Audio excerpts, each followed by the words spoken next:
Polity, society, issues and developments. Then awards, sports, also book review.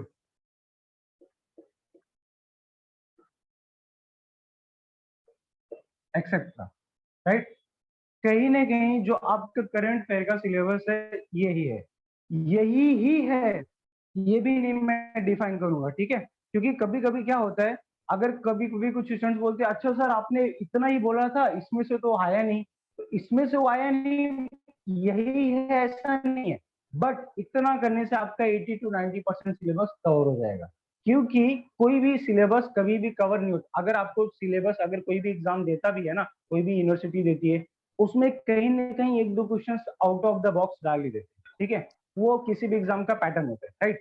But इतना करेंगे तो हमारा, हम आई कैन से कि आप 90 to 95% सिलेबस को आप कवर कर लेंगे, और हमारा टारगेट वही है। क्योंकि एज वी नो कि 100% तो हमने लाना नहीं है, तो हमने 85 हमने हमने क्रैक करना है एग्जाम को, तो हमने उसके लिए जाना है, ठीक है। कहने के लिए तो मैं आपको कह सकता हूँ आप 100% ला दो, but that's not the possible thing, right. हमें पॉसिबिलिटीज के बारे में बात करनी है। हमें, you can say the people will talk about the Ethiopian things, कि मतलब भविष्यवाणी नहीं करना है कि सर मैंने आपने बोल देना है अरे आप 100% ला देंगे, दैट्स नॉट द पॉसिबल। वो पॉसिबल नहीं है। पॉसिबिलिटी क्या है कि आप इतना करेंगे तो आपको 80 to 90% क्वेश्चन जो भी बनेंगे वो यही से मैच हो जाएंगे। द पॉइंट इज दैट अगर 15 क्वेश्चन करंट अफेयर के बनते तो आप 12 से लेके 13 यहाँ से सॉल्व करेंगे। आप उसको क्वेश्चन कर सकते हैं, अच्छा सर 12 से 13 सॉल्व किया, फिर दो क्वेश्चन कहाँ से क्यों नहीं सॉल्व होगा? दो क्वेश्चन भी यहीं से आएगा, इसी कहीं से, बट वो सॉल्व क्यों नहीं हो पाएगा? क्योंकि उसके लिए आपका बहुत स्ट्रॉन्ग चाहिए, आपका बेसिक स्टार्टिंग नॉलेज बहुत स्ट्रॉन्ग चाहिए। अगर आपका स्टार्टिंग नॉलेज स्ट्रॉन्ग है तो उसको भी सॉल्व कर जाएंगे, अदरवाइज 12 से 13 जो पैटर्न में पढ़ाऊंगा वो सॉल्व कर देंगे। और मेन थ्योरी हमारी हमेशा ये होनी चाहिए कि सर हमें पॉसिबिलिटी के ऊपर जाना है। एज ए टॉपर हमने भी कभी 100 आउट ऑफ 100 के बारे में सोचा नहीं। हाँ वो बात अलग है, मैं लास्ट ईयर डिग्री में मैं सोच रहा था कि मैं यूनिवर्सिटी का जो पास्ट रिकॉर्ड है वो भी तोड़ दूंगा, बट वैसा होता नहीं है ना। सोचना एक अलग बात है, बट रियलिटी समथिंग डिफरेंट है ना। तो सोचे तो 100% को, बट मिला कितना 96%। सो आप सेटिस्फाई हो सकते। वैसे ही 15 क्वेश्चन अगर आते हैं यहाँ पे तो आपको 12 से 13 क्वेश्चन सॉल्व हो जाएंगे, जिसमें हमारा टास्क कंप्लीट हो जाता है। It means we crack the whatever, it may be SSC, it may be bank. Clear है? तो आपका सिलेबस कहीं ना कहीं इसके ऊपर डिफाइन हो जाता है। अब यहाँ पे भी मैं आपको बताना चाहूंगा कि नेशनल इंटरनेशनल में कैसी न्यूज आपको पढ़नी है। अगर नेशनल इंटरनेशनल में इंपॉर्टेंट इवेंट्स पढ़ने हैं, अब सर इम्पोर्टेंट कैसे पकड़े, वो भी तो क्वेश्चन होता है ना। तो हर चीज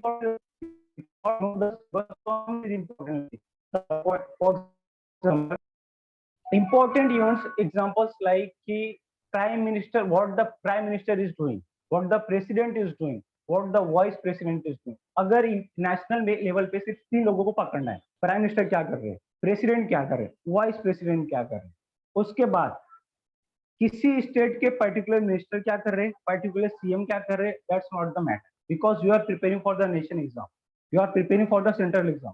सेंट्रल एग्जाम के लिए सेंट्रल की बातों को पकड़ो, what the specific state CM is doing that is not mention, ठीक है। सो पर्टिकुलरली यूपी के सीएम, बिहार के सीएम, उत्तराखंड के सीएम, यहाँ के सीएम, वहां की गवर्नमेंट क्या कर रही है, it's not matter for you, right. What matters is कि नेशनल लेवल पे कौन सी पॉलिसीज आ रही है, नेशनल लेवल्स पे वुमेन्स के रिलेटेड कौन से ऐसे लॉज आ रहे हैं इस उनके प्रोटेक्शन के लिए, उनकी सिक्योरिटी के लिए। नेशनल लेवल पे सरकार क्या कर रही है। Let suppose we take example of किसान आंदोलन, ठीक है। किसान आंदोलन 2 साल चला, 2 साल चला और अभी रिपील्ड हो गया। तो अब आपको क्वेश्चन आना चाहिए कि 2 साल चला और आज रिपील्ड हो गया, तो रिपील्ड होने के रीजन क्या थे? प्राइम मिनिस्टर क्या ऐसे आदमी है क्या जो बिना सोचे डिसीजन ले लेंगे? कहीं ना कहीं उनके पीछे बहुत सारी थेरीज होती है, तो वो नेशनल थेरीज बनती है उसके पीछे कि prime minister has a 360 point of view, have a bureaucrats. तो उनको सोचा होगा कि उनके ऊपर किसी न किसी का प्रेशर होगा। It may be political pressure, it may be social pressure, it may be administrative pressure, it may be supreme court pressure, right. और प्रेशर सुप्रीम कोर्ट का ही था, no doubt. Political political people always talk about the political things, but political ही नहीं है। अब जितने भी सुप्रीम कोर्ट का जो अभी का किसान आंदोलन हुआ है, वो सुप्रीम कोर्ट के प्रेशर की वजह से रिपेल्ड हुआ है। क्यों? क्योंकि 2 साल से किसान आंदोलन चल रहा है, लेकिन सुप्रीम कोर्ट ने किसान आंदोलन को हमेशा फेवर है। कई बार करंट गवर्नमेंट ने उसको दबाने की कोशिश की, उसको पुल करने की कोशिश की कि खत्म हो जाए, लेकिन बिकॉज ऑफ सुप्रीम कोर्ट के सपोर्ट से वो किसान आंदोलन चला। और गवर्नमेंट को ये चीज मालूम हो गई कि अगर सुप्रीम कोर्ट किसी का फेवर कर रही है तो गवर्नमेंट कुछ भी करेगी, सुप्रीम कोर्ट उसके अगेंस्ट जाके कोई जजमेंट ला देगा और गवर्नमेंट को पीछे हटना पड़ेगा। ठीक है, तो pressure from the government, pressure from the bureaucrats in the sense executive body like supreme court, like CAG, ऐसी बॉडी जब प्रेशर करती है तो गवर्नमेंट एक बार सोचती है। क्यों? क्योंकि this why the government thinks because these are the independent bodies, independent bodies है। Supreme court is a independent judiciary, उसको किसी से लेना देना नहीं है। What the right I will tell you, society के लिए जो सही है वो मैं बताऊंगा, वो मैं बताऊंगी। गवर्नमेंट चाहे किसी की, क्लियर है?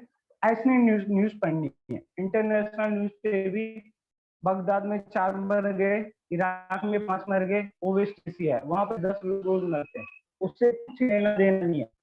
द पॉइंट इज दैट कहीं पे ऐसा कहीं पे अफ्रीका आ गया, कहीं पे सुनामी आ गई, कहीं पे कुछ ऐसा बड़ा हो गया कि 150-200 लोग बेघर हो गए, कहीं पे हंगर आ गए, पॉवर्टी आ गई, तो ऐसी न्यूज़ों को पढ़ना है। ठीक है, तो हायर लेवल की न्यूज को पढ़ना है जो हमें नेशनल लेवल पे दिखाई दे। For example, let's take example, मैं आपको भी चेक करता हूँ। लाइक रिसेंट मंथ में prime minister has visited Scotland for G20 summit. ठीक है, वो स्कॉटलैंड, मैंने आपको देश का नाम बता दिया, उस सिटी का नाम कहाँ क्या था जहाँ पे प्राइम मिनिस्टर विजिट किए थे? ऑनलाइन से भी मैं पूछना चाहूंगा, उस सिटी का नाम क्या था जहाँ पे प्राइम मिनिस्टर ने विजिट किया था G20 समिट? अगर कोई बताना चाहे तो offline, any clue, any idea? देश का नाम तो मैंने बता दिया, मुझे वही नहीं बताना चाहिए, लेकिन मैंने आई नो कि आपने शायद नहीं किया होगा, सो आई डायरेक्टली टेल की स्कॉटलैंड। ऑफ ऑनलाइन से, ठीक है। सो इससे एक चीज क्लियर हो जाती है कि आप करंट अफेयर से टच कहीं ना कहीं नहीं है। तो हाँ सर, वाकई टच तो नहीं है, है ना? तो सर ही टच कराने का काम करेंगे। तो मेरा जो, क्योंकि सर क्या है, एक सपोर्टिव सिस्टम है, आपको गाइड करने का काम है। ये जो रेस हो रही है, आप जिस रेस में जा रहे हैं, उस रेस का, उसमें भागना किसको है? आपने भागना है, क्योंकि जीतना आपने ही है ना? What the sir is doing, sir is a just an support system. ठीक है, support system in the sense आप भागेंगे, जहां पे आप लैक होंगे, जहां पे आप डीरेल होंगे, सर वहां पे आपको सपोर्ट करेंगे कि देखो भाई ऐसा ऐसा है, ये करो ऐसा जाओ, ये करो ऐसा जाओ। Getting my point? तो जो जिस सिटी में प्राइम मिनिस्टर ने विजिट किया था स्कॉटलैंड के, उसका नाम था,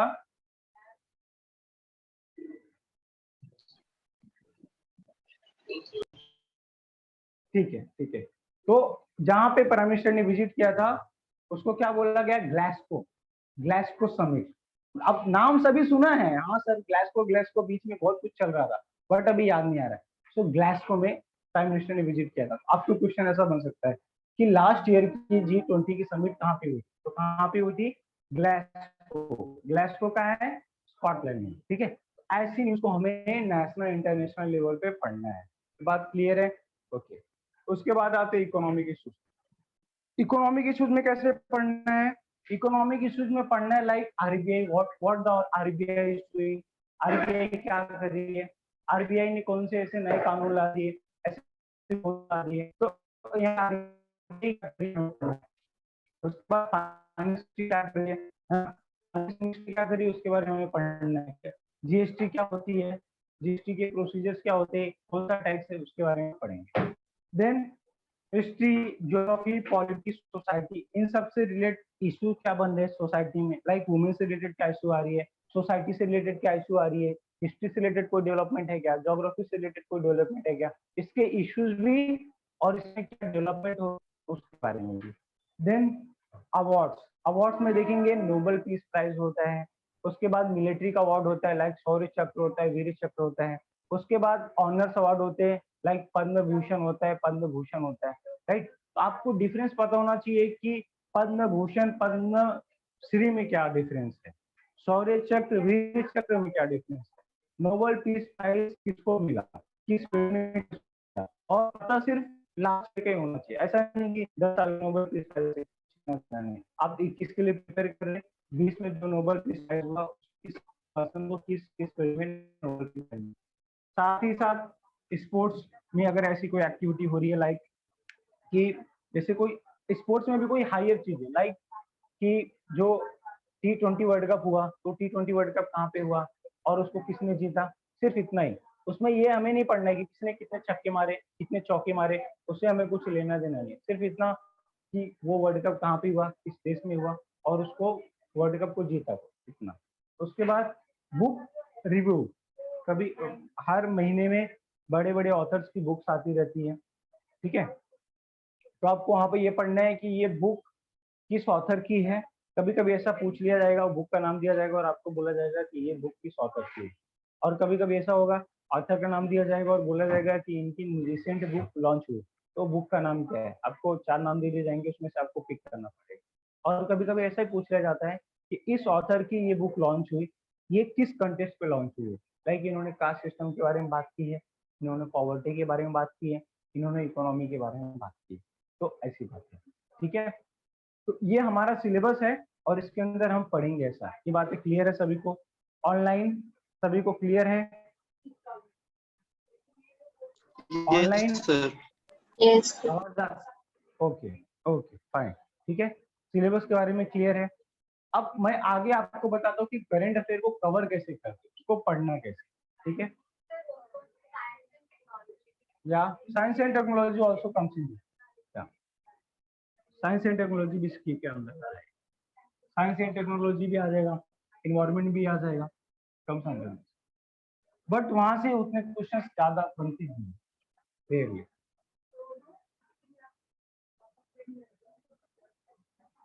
अब आते हैं कि सर आपने तो ये बता दिया सिलेबस, अब आते हैं कि ये जो करंट अफेयर है उसको पढ़ेंगे कैसे, उसको पढ़ने का टेक्निक कैसा हो। उसके पढ़ने के लिए सबसे पहले आपको कोई डेली न्यूज़पेपर चाहिए, ठीक है, आपको लिखना था तो आप लिख सकते थे, अदरवाइज ये रिकॉर्डेड लेक्चर्स तो होते हैं, आप रिकॉर्डेड लेक्चर्स आपके पास मिल ही जाएंगे, तो आप उस टाइम पे स्क्रीनशॉट ले सकते, और करंट प्रेजेंट टाइम पे भी अगर आप चाहे तो स्क्रीनशॉट ले सकते। पढ़ना कैसे है सर, देखते हैं, डेली न्यूज़पेपर,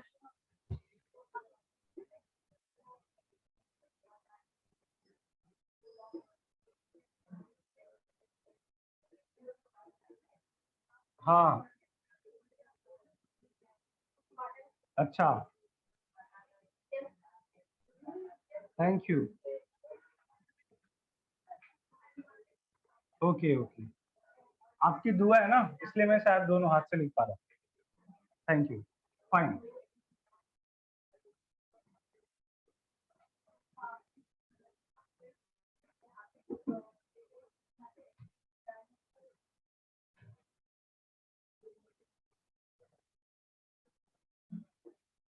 इसके पीछे सालों की मेहनत है माय डियर फ्रेंड।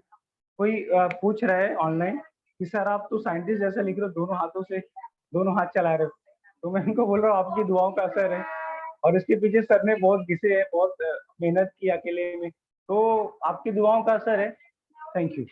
नाउ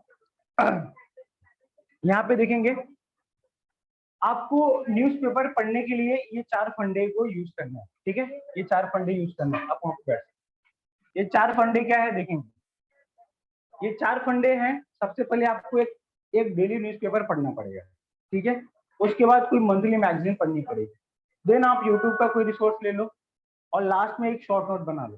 कहानी बहुत बड़ी है लेकिन मैं आपको धीरे धीरे समझा देता हूँ। अब डेली न्यूज़पेपर में से कौन सा न्यूज़पेपर पढ़े, तो देखेंगे like times of India, economic times, the Hindu, live minute, इसमें से आप कोई भी एक न्यूज़पेपर पिकअप कर सकते हैं, but it should be in English. क्यों? क्योंकि आपको एग्जाम देना है इंग्लिश में, तो आपको इंग्लिश न्यूज़पेपर पढ़ना है, ठीक है, इसमें से आप कोई भी न्यूज़पेपर एक पढ़ सकते हैं सिर्फ। अब यहाँ पे कभी कभी क्वेश्चन ऐसा स्टूडेंट्स पूछते हैं, अच्छा सर ये आपने 4 न्यूज़पेपर बता दिया, इसमें से भी अच्छा कौन सा है सर, उसके बारे में बताओ। यार देखो, अच्छा बुरा कोई नहीं है, पॉइंट सिर्फ एक है कि आप जिसको पकड़ रहे हैं, आप जिस भी न्यूज़पेपर को पढ़ रहे हैं उसको रेगुलरली थॉरली फॉलो कीजिए। This is the concept, right. अच्छाई बुराई किसी में नहीं है, सब अच्छी है। आपको अगर कोई न्यूज़पेपर पढ़ रहे हैं जो भी, उसको आप रेगुलरली फॉलो कीजिए, आपको वहीं से अच्छे कंटेंट निकल के आएंगे। मैंने 4 बता दिया, आप किसी एक को भी फॉलो कर सकते हैं। उसके बाद सर मंथली मैगजीन है, तो सर मंथली मैगजीन कौन सी फॉलो करें? मंथली मैगजीन में लाइक आप योजना फॉलो कर सकते हैं, कुरुक्षेत्र भी,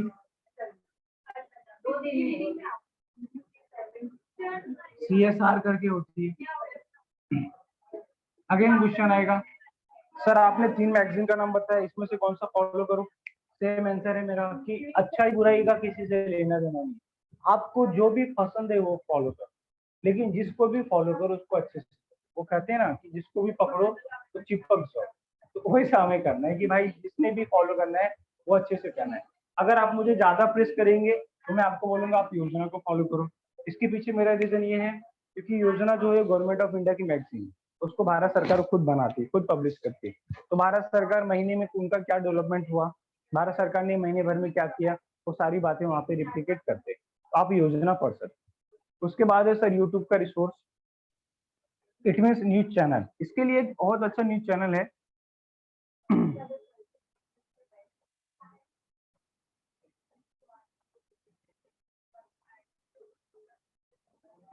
BBC न्यूज हिंदी करके एक चैनल है। बेसिकली ये ब्रिटिश ब्रॉडकास्टिंग न्यूज चैनल है। तो ये इनका जो क्या होता है, इनका दिन में 3-4 इनके वीडियोस आते हैं। इनके 3-4 वीडियोस 2-2 3-3 मिनट के होते हैं। इनके वीडियोस क्या होते हैं, डेली क्या इशू हो रहा है, क्या इशू बन रहा है, उसको 2-2 3-3 मिनट में ये छोटे छोटे वर्ड्स में इनको समझा देते हैं, ठीक है। और बहुत सिंपल आसान भाषा में समझाते हैं। और इनका जो व्यू रहता है बहुत बैलेंस व्यू रहता है, क्योंकि ये पहली बात तो ये न्यूज चैनल इंडिया का किसी का है नहीं, ये ब्रिटिश ब्रॉडकास्टिंग है। एक्चुअली इनका इंग्लिश में आता था, लेकिन इंडिया में डिमांड बढ़ गई तो इन्होंने हिंदी में भी ओपन कर दिया। तो बेसिक बेसिक अप्रोच रखते, बहुत सिंपल लैंग्वेज में रखते, आप ये न्यूज चैनल को फॉलो कर सकते। उसके बाद लास्ट में है शॉर्ट नोट। आप जो कुछ भी यहाँ से पढ़ेंगे ना, उसका शॉर्ट नोट एक बना के रखें। अगर शॉर्ट नोट आप बना सकते तो बनाए, नहीं तो बहुत सारी क्लासेस की मंथली मैगजीन आती है, बहुत सारी क्लासेस बहुत सारे मंथली मैगजीन प्रोवाइड करते हैं शॉर्ट नोट्स के फॉर्म में। तो आप किसी भी क्लासेस का शॉर्ट नोट्स का नोट ले सकते हैं, वो भी सफिशियंट है, ठीक है। आप ऐसा कर सकते हैं। तो ये प्रोसीजर है कि आपको ये चीजें करनी है। आप डेली कोई एक न्यूज़पेपर पढ़े, मंथली मैगजीन पढ़े, आप यूट्यूब पे रिसोर्स पढ़े और शॉर्ट नोट पढ़े, ठीक है। ये एक बात है। Instead of doing all this things, एक दूसरा सोर्स है जिसका नाम है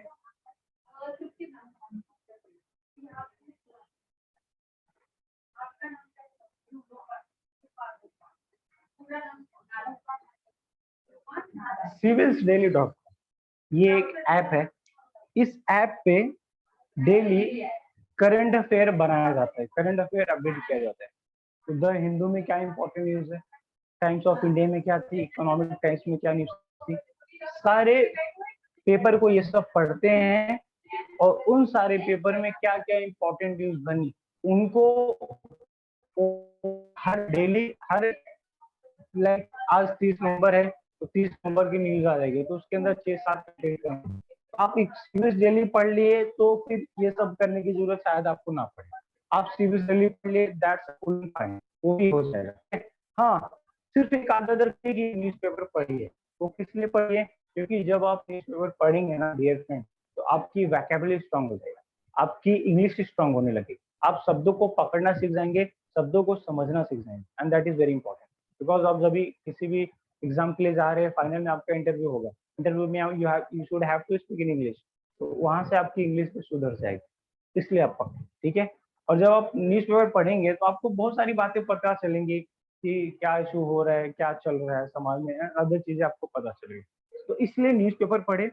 न्यूज़पेपर के साथ आप civildaily.com पे जो डेली न्यूज आती है उसको आप एक बार पढ़ ले, और उनकी न्यूज बहुत अच्छी रहती है, शॉर्ट में रहती है, तो छोटे छोटे वर्ड्स में छोटे छोटे लाइनों में वो न्यूज को क्लियर कर देते हैं। आप उसको रेफरेंस के लिए रख सकते हैं। जो मैं करता हूँ, मैं यही करता हूँ, पहले दिन में कोई एक न्यूज़पेपर पढ़ लेता हूँ और बाद में civildaily.com को फॉलो कर लेता हूँ। तो इनके दिन में 7-8 न्यूज आती है, डिफरेंट डिफरेंट सभी पेपर से उठा के न्यूज बनाते हैं। और न्यूज वो जो आपके एग्जाम के बेस पे, ठीक है, एग्जाम के बेस के रिलेटेड ये न्यूज बनाते हैं। तो आपने कोई ये पेपर पढ़ लिया और civilstudy.com पे जाके आपने उसको रेफर कर लिया, आपका काम हो जाएगा। क्लियर है? और जो मैं आपको करंट अफेयर पढ़ाने वाला हूँ वो उसी ऐप के थ्रू पढ़ाऊंगा।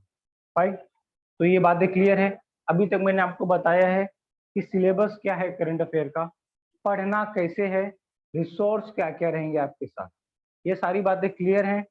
ऑनलाइन सभी को ये बातें क्लियर हैं? Yes sir. Okay, offline Yes. ये बातें सारी क्लियर है, इसमें कुछ डाउट्स नहीं है। अब हम आगे बढ़ सकते हैं। Fine, so now we are going to start the syllabus. अब हम आगे बढ़ते हैं। मेरी रिक्वेस्ट है सभी से कि अगर एक भी डाउट हो, छोटा सा भी, तो आप मुझसे प्लीज पूछिए, क्योंकि मुझे डाउट्स को क्लियर करना अच्छा भी लगता है और एज ए सर ये मेरी ड्यूटी है कि मैं आपके दिमाग की जो भी जो भी डाउट्स है, जो भी क्वेरीज है, उसको क्लियर करूँ। फाइन, यहाँ पे अभी हम सिलेबस को पढ़ने जा रहे हैं। अभी तक हमने क्या पढ़ा? हमने पढ़ा कि सर जो करंट अफेयर होता है वो कितने महीने का कवर करेंगे? 3 महीने का करेंगे, ठीक है। उसके अंदर सिलेबस मैंने आपको बता दिया, पढ़ना कैसे है वो बता दिया। अब क्या करते हैं, हम हर लेक्चर में मिलेंगे तो 10 दिन का न्यूज कवर करेंगे। स्टार्ट करते हैं 1 से 10 अक्टूबर का, ठीक है। आज हम 1 से 10 अक्टूबर का ट्राई करेंगे न्यूज कवर करने को। जरूरी नहीं कि 1 से 10 अक्टूबर ही है, 1 से 15 भी जा सकता है, 20 भी जा सकता है, लेकिन स्टार्ट करेंगे अक्टूबर से, क्योंकि अक्टूबर नवंबर दिसंबर का करना है। अक्टूबर नवंबर का तो न्यूज बन गया है, दिसंबर तो अभी ऑन गोइंग है, तो दिसंबर खत्म होते होते हमारा ये 2 महीने का खत्म हो जाएगा। और एट द एंड जब भी पहुंचेंगे लास्ट दिसंबर में, तो दिसंबर का भी न्यूज वहां पे कवर कर लेंगे, राइट। तो ऐसे करके हम सारी न्यूज को कवर करेंगे। तो no no, UPSC how you can tell that? No no, UPSC के लिए अगर अगर यहाँ पे कुछ यूपीएससी से है तो वो 2 साल की न्यूज कवर करे भाई। 3 महीने की यूपीएससी से कोई लेना देना नहीं है, शायद 3 महीने में एक भी क्वेश्चन नहीं आएगा यूपीएससी, ठीक है। तो ये यूपीएससी का लेवल यहाँ पे नहीं है, क्योंकि यूपीएससी का क्या लेवल है दैट इज डिफरेंट, उसको आप छोड़ दो। ये एसएससी बैंकिंग के लिए 3 महीने का है, यूपीएससी वहां पे उसकी बात यहाँ पे आप अप्लीकेबल नहीं कर सकते, ठीक है। तो UPSC is different, MPSC is different and this is different, ठीक है, क्योंकि सभी की अपनी लिमिटेशंस है, अपनी बाउंड्री है। तो यूपीएससी इसकी बाउंड्री के बाहर है, तो वो एक ऊंची छलांग है, उसको आप छोड़ो। उसके लिए आपको एटलीस्ट 2 साल का news paper, at least minimum 1.5 year तो रहना चाहिए। फाइन, अब हम क्या करते हैं, एक एक सिलेबस को कवर करते हैं। फर्स्ट ऑफ ऑल यहाँ पे हम पढ़ते हैं गवर्नमेंट की स्कीम को पढ़ें, ठीक है। गवर्नमेंट स्कीम हम पे पढ़ने जा रहे हैं। क्या करेंगे, देखो एक एक टॉपिक को उठाएंगे और उसको धीरे धीरे कवर करते जाएंगे, ठीक है। हर 10-15 दिन में हार्डली दो, अब ये आपको भी पता होगा कि 10-15 दिन में सरकार की हार्डली 2-3 स्कीम्स आएंगे, तो हम 2-3 स्कीम्स कवर कर लिए, हमारा 15 दिन का करंट अफेयर स्कीम का कवर हो गया। अभी वो कौन कौन सी स्कीम्स है उसको देखेंगे। गवर्नमेंट की एक स्कीम आई अक्टूबर में 1 से 10 के बीच में, डीजी सक्षम इनिशिएटिव, ये गवर्नमेंट की स्कीम है। अगर इसको देखेंगे इस वर्ड को, यहाँ पे एक डीगी आता है, यहाँ पे सक्षम है। डीगी मतलब होता है डिजिटल,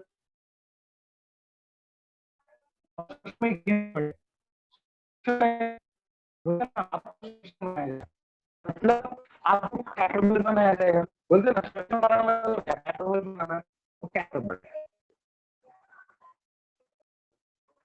ठीक है। तो डिजिटल कैपेबल,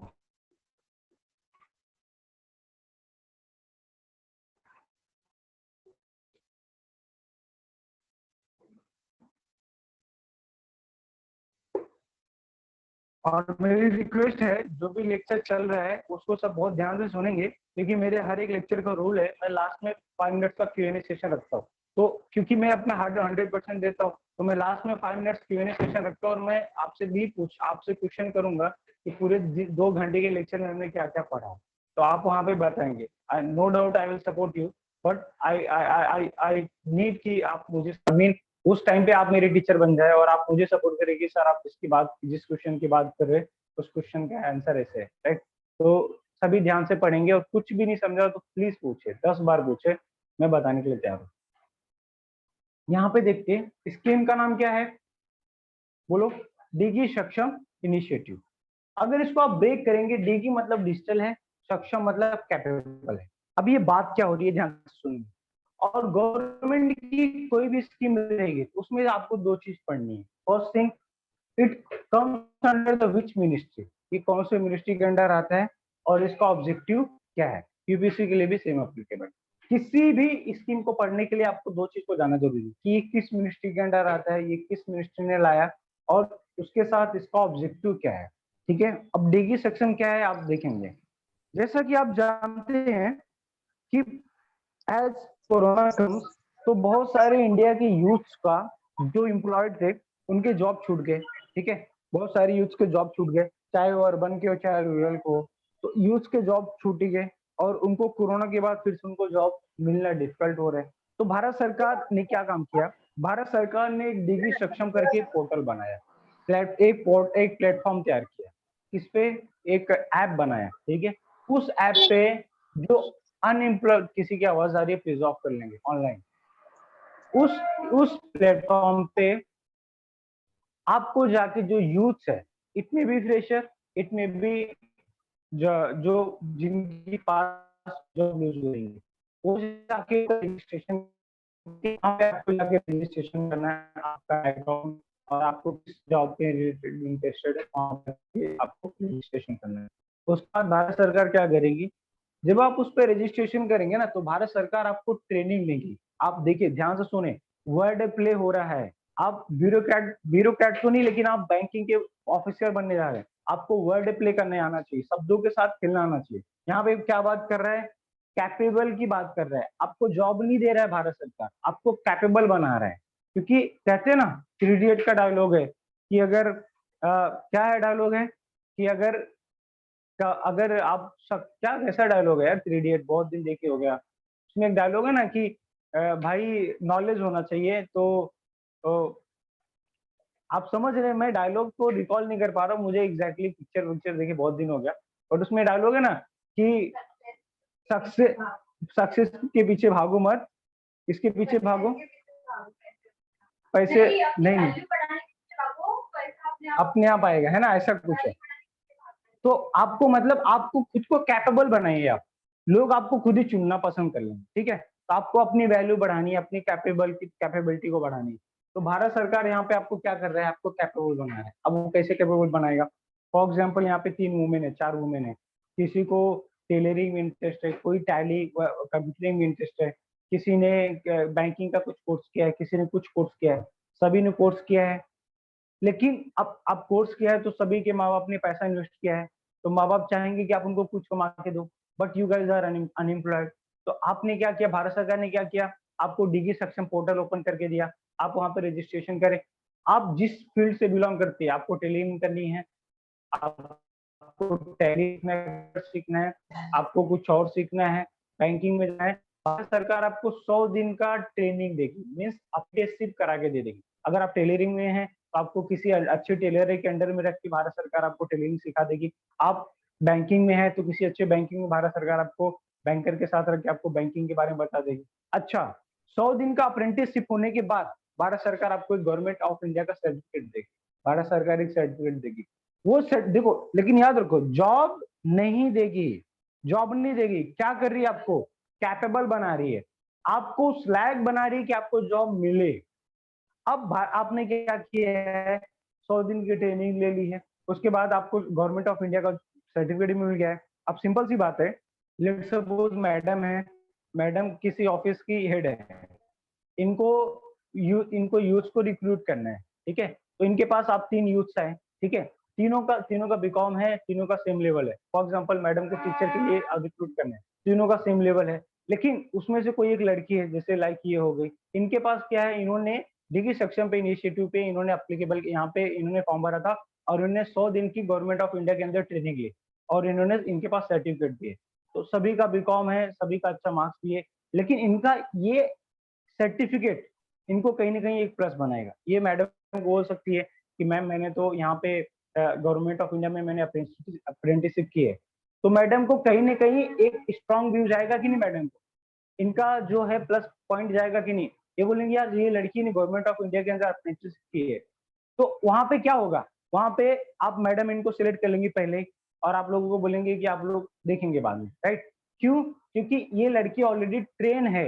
अब इनको पता चल गया कि जब ये ट्रेंड है तो मुझे इसको ट्रेन करना नहीं है, मैं डायरेक्टली इससे जो मेरा वर्क है वो चालू हो जाएगा। अब आप लोग को लेंगी तो आप लोग को पहले ट्रेन करो, पहले सिखाओ, तो उसमें इनका भी इन्वेस्टमेंट जाएगा। उसके बाद फिर सिखाने के बाद क्या भरोसा आप छोड़ के भी चले जाओ, नॉर्मली पीपल आजकल यही करते हैं, है ना।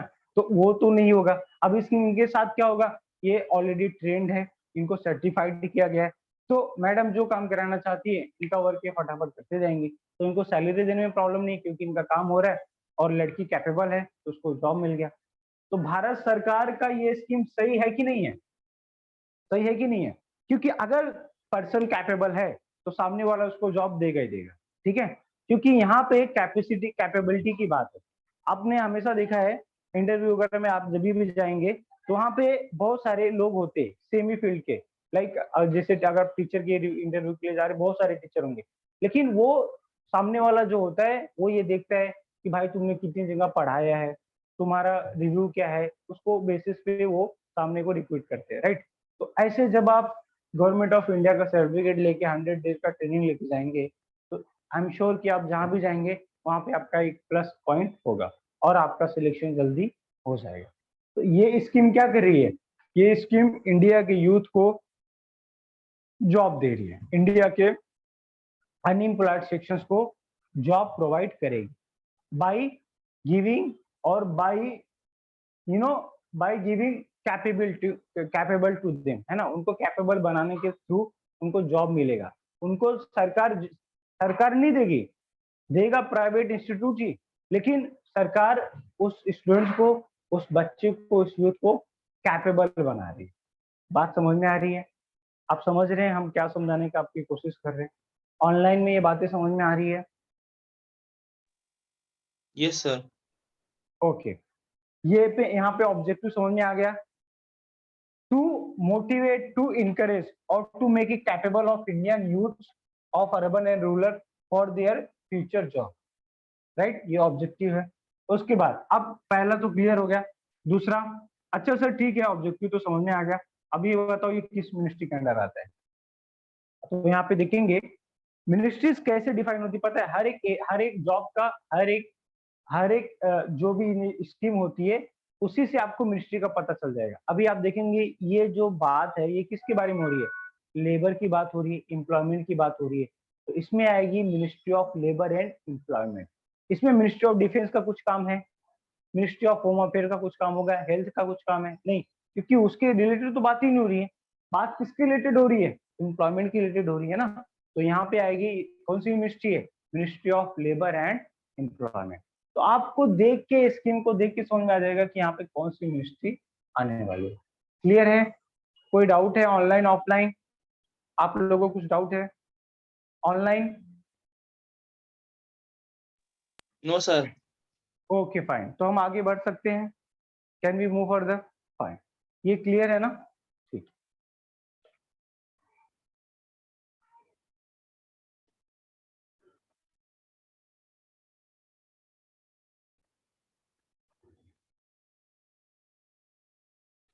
अब हम देखते हैं दूसरी scheme.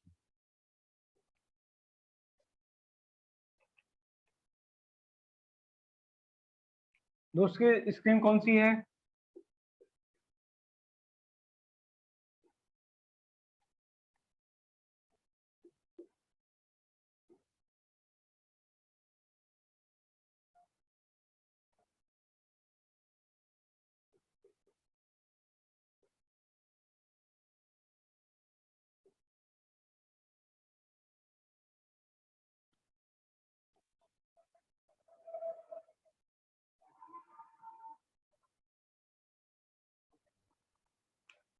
National digital health mission, ठीक है। आपको ये चीज तो मैंने क्लियर कर दी कि किसी भी स्कीम को पढ़ते टाइम आपको सिर्फ 2 चीजें पढ़नी है। पहली क्या, ऑब्जेक्टिव, दूसरी क्या, मिनिस्ट्री, है ना। यहाँ पे हम पहले ऑब्जेक्टिव को पढ़ते फिर मिनिस्ट्री को पढ़ लेंगे। मिनिस्ट्री आप समझ गए रहेंगे, नेशनल डिजिटल हेल्थ मिशन। बात किसके बारे में हो रही है, हेल्थ, तो कौन सी मिनिस्ट्री आएगी, मिनिस्ट्री ऑफ हेल्थ, ऐसे करके मिनिस्ट्री है तो मिनिस्ट्री ऑफ हेल्थ आ जाएगी, क्योंकि बात हेल्थ के बारे में हो रही है तो हेल्थ की मिनिस्ट्री आ जाएगी। तो बात हो रही है मिनिस्ट्री ऑफ, अगर हेल्थ की बात हो रही है तो यहाँ पे आएगी मिनिस्ट्री ऑफ हेल्थ। तो ये बात तो क्लियर हो गई है। अब ऑब्जेक्टिव क्या है उसको देखने की कोशिश करते हैं। देखने के ऊपर ज्यादा फोकस नहीं करेंगे, हम बात करेंगे उसके ऊपर, आप समझें हमारी बातों को, हम आपको क्या समझाना चाहते हैं। आता याच्यामध्ये कसं होणार,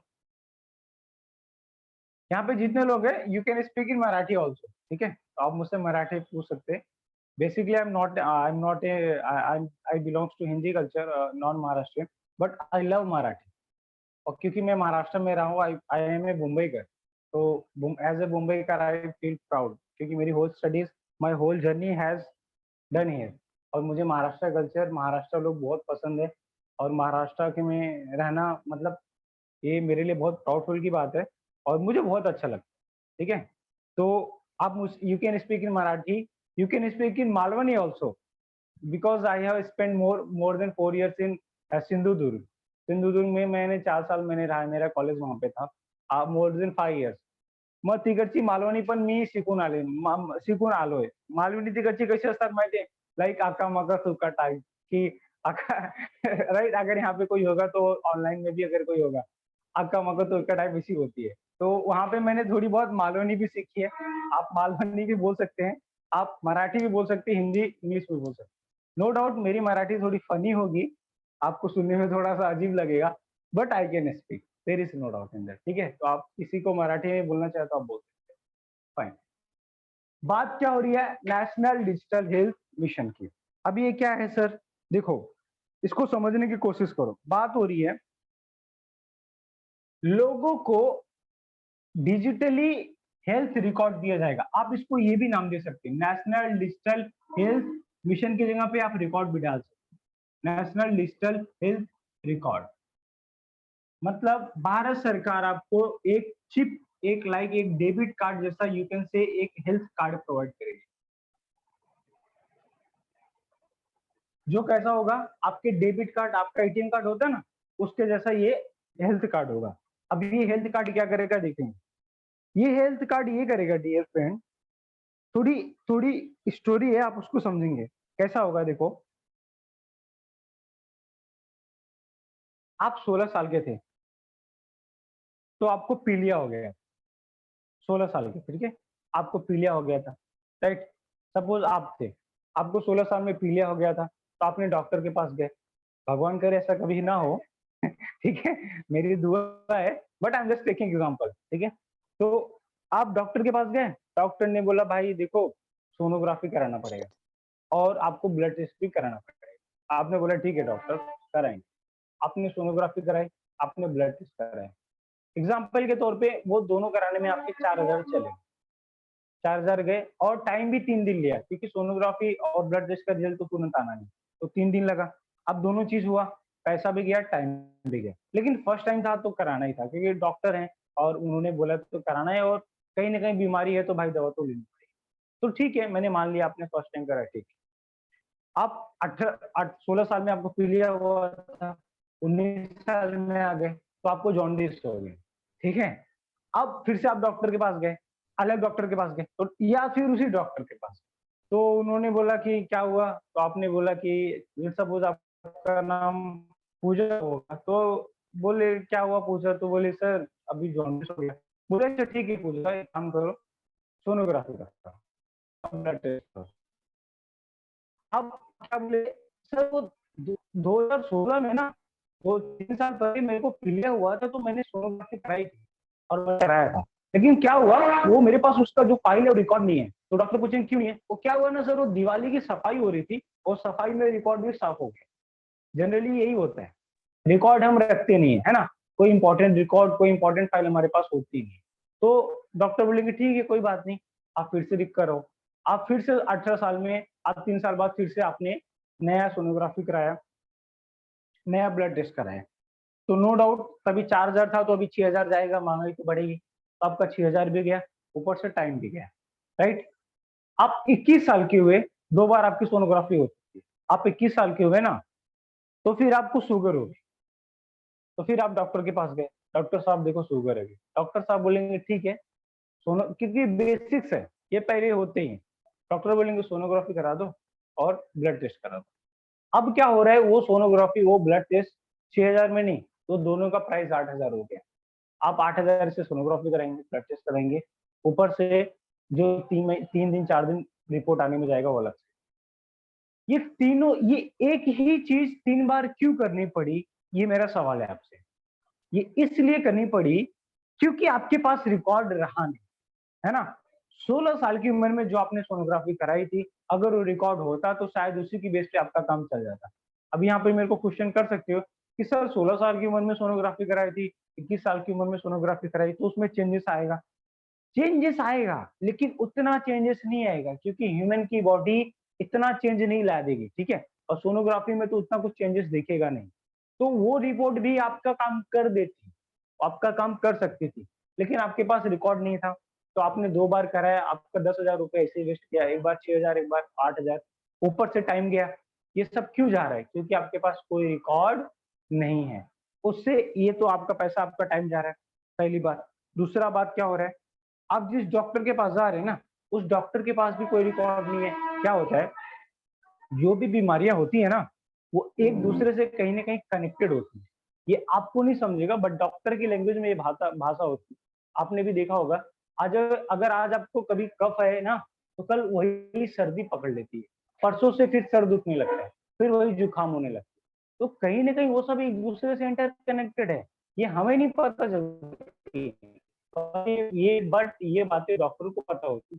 अगर डॉक्टर के पास पहले का भी रिकॉर्ड होता आपकी हेल्थ का, तो डॉक्टर शायद तुरंत समझ जाते कि अच्छा यूजली सर्दी होती रहती है, इसको यूजली खांसी होती रहती है, तो डॉक्टर को भी समझ में आ जाता है कि आपकी बॉडी का स्ट्रक्चर कैसा है, आपकी बॉडी कितना वीक है, कितना कैपेबल है, और उस हिसाब से लेने में भी आसानी होती है।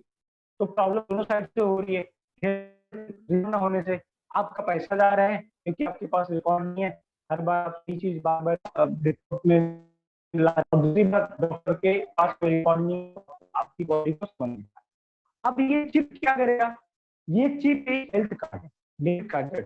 डॉक्टर के पास जब भी आप जाएंगे ना, तो डॉक्टर आपसे बोलेगा आप अपना हेल्थ कार्ड दीजिए, तो आप जब डॉक्टर के पास जाएंगे, आप डॉक्टर अपना हेल्थ कार्ड और आपका हेल्थ कार्ड अपने मोबाइल में, लैपटॉप में।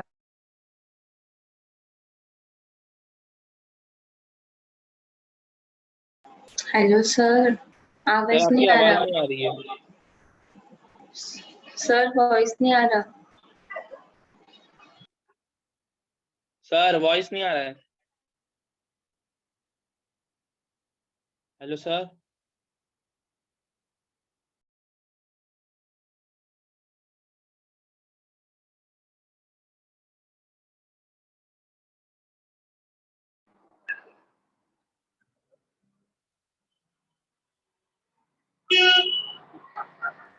सर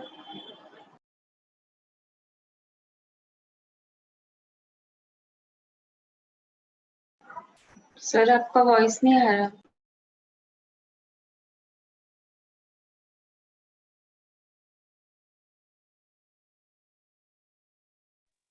आवाज नहीं आ रहा सर।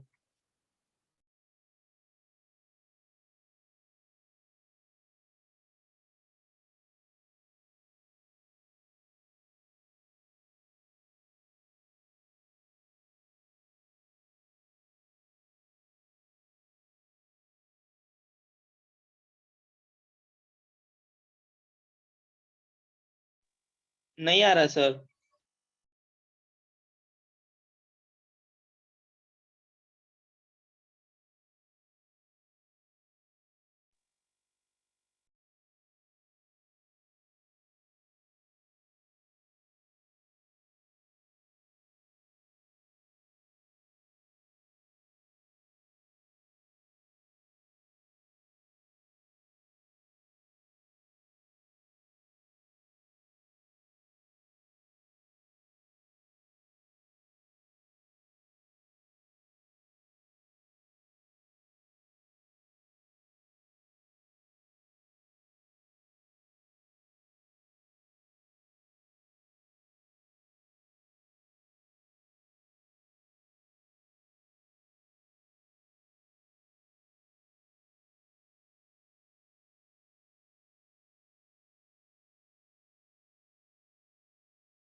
आवाज आ रही है आप लोगों को?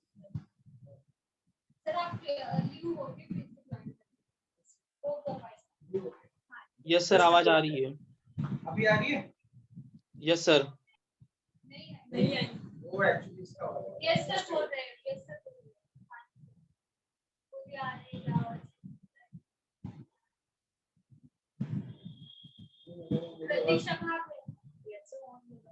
मेरी वाली इसका माइक ऑन है।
अभी आवाज आ रही है?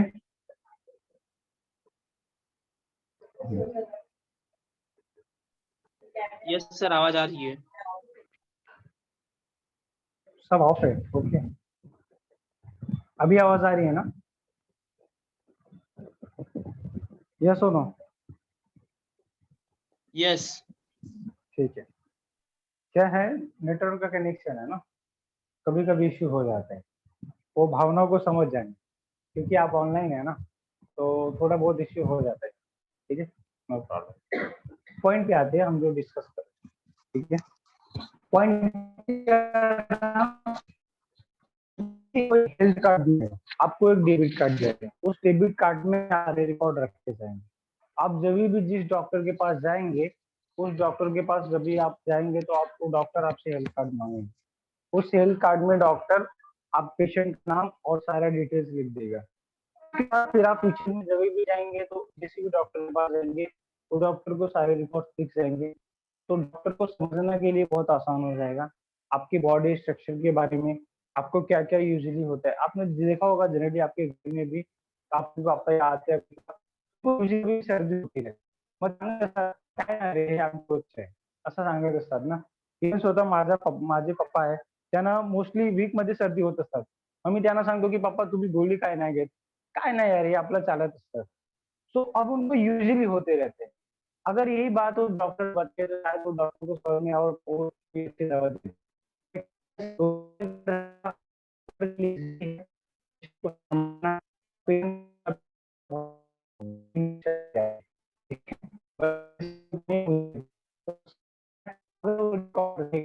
क्या होगा, डॉक्टर को सोचेगा कि इसको किस टाइप की होगी है, इनका बॉडी स्ट्रक्चर कैसा है।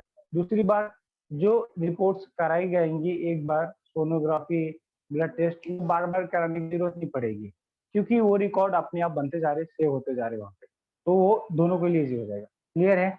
ये है नेशनल डिजिटल हेल्थ मिशन। इसका ऑब्जेक्टिव क्या है? To give the or to empower the Indian people by giving the national or you can say to empower the Indian people by giving the digital health card. ठीक है, to empower the Indian people by giving the digital health card. ठीक है, तो ये health card देने से क्या होगा कि इंडियन के जो इंडियन पीपल है, जो इंडियन के लोग हैं, उनको इम्पावर किया जाएगा, उनको उनको मतलब मोटिवेशन भी मिलेगा। उनको इम्पावर करना मतलब उनको उठाया जा रहा है। ठीक है, उनके हेल्थ कार्ड को और अच्छा और उनके हेल्थ सिस्टम को और अच्छा बनाए। क्लियर है? ये पूरी बातें समझ में आ गई? कौन सी मिनिस्ट्री के अंडर आता है ये समझ में आ गया? ऑनलाइन वाले भी बताएंगे समझ में आया कि नहीं आया? सर एक बार वापस रिपीट कीजिए ना। To empower the Indian people नहीं बाई नहीं सर, प्रोवाइडिंग। ये नहीं। हाँ, हेल्थ कार्ड मतलब किस लिए है ये? क्या हेल्थ कार्ड करता है नहीं इसमें? है, ये आपके जो हेल्थ से रिलेटेड जो डेटा है उसको रिकॉर्ड करता है। It's like in chip, like in memory. तो आपके हेल्थ से रिलेटेड जो भी डेटा है इनको ये रिकॉर्ड करके रखता है और फ्यूचर रिकमेंडेशन और फ्यूचर यूज के लिए। अब क्लियर है? Yes sir. Sir, okay fine. हाँ बोलो बोलो। पीलिया और जॉन्डिस में डिफरेंस क्या है सर? पीलिया, देखो यार मैं डॉक्टर तो नहीं हूँ, आई एम एन इंजीनियर। पीलिया और जॉन्डिस में क्या डिफरेंस है और मलेरिया में क्या डिफरेंस है, that I can not tell you. तो ये तो मुझे भी नहीं पता है, ठीक है। और बेसिकली मैं इंजीनियर हूँ। पीलिया जॉन्डिस का डिफरेंस मेरे को नहीं पता है, और यूपीएससी लेवल का मैं बनता हूँ, लेकिन फिर भी हमें क्योंकि इससे कुछ लेना देना नहीं है। अगर ऐसा होता तो मैं कहीं ना कहीं डॉक्टरी खोल के बैठा होता, क्योंकि शायद यहाँ पे टीचिंग नहीं करता। तो मुझे एग्जैक्टली नहीं पता है। क्लियर है? Yes sir. Okay fine.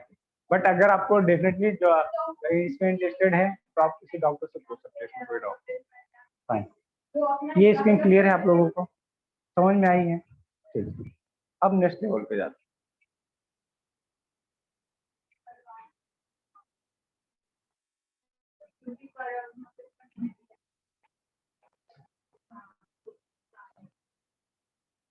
Guys यहाँ पे हम 1-2 मिनट का ब्रेक लेते हैं। मैं भी थोड़ा पानी भी नहीं पीता हूँ, आप भी थोड़ा पानी पी ले।